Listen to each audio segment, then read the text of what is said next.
ایک ہی دن میں عمران خان کے لیے دو بری خبریں۔ سائفر کیس میں عمران خان اور شاہ محمود قریشی پر فرد جرم عائد کر دی گئی ہے اور سپریم کورٹ نے فوجی عدالتوں میں سویلینز کا ٹرائل جاری رکھنے کی اجازت دے دی ہے۔ سائفر کیس میں سابق chairman P T I Imran Khan اور vice chairman P T I Shah Mahmood Qureshi پر فرد جرم عائد کر دی گئی ہے۔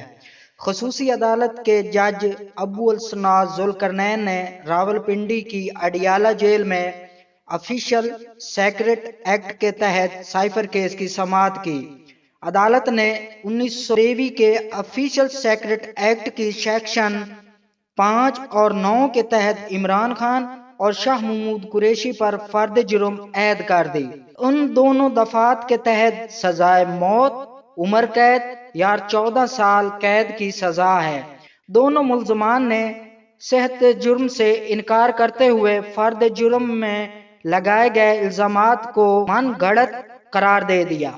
ملزمان نے کارروائی کے خلاف احتجاج کرتے ہوئے کہا کہ فرد جرم غلط اور غیر قانونی ہے، جسے چیلنج کریں گے۔ پراسیکیوٹر رضوان عباسی نے کہا کہ ہم جمعرات کو گواہان کے بیان ریکارڈ کرائیں گے۔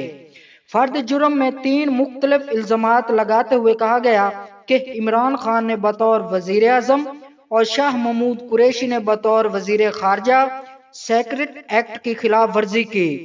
27 مارچ 2022 کو خفیہ عوامی ریلی میں لہرایا اور جان بوجھ کر ذاتی مفادات کے لیے سائفر کو استعمال کیا۔ ان کے اس غیر قانونی اقدام سے ملک کی سیکورٹی اور خارجہ معاملات کو نقصان پہنچا۔ عدالت نے ایف آئی اے کو نوٹس جاری کرتے ہوئے 3 سرکاری گواہان طلب کر لیے اور کیس کی سماعت کل تک ملتوی کر دی۔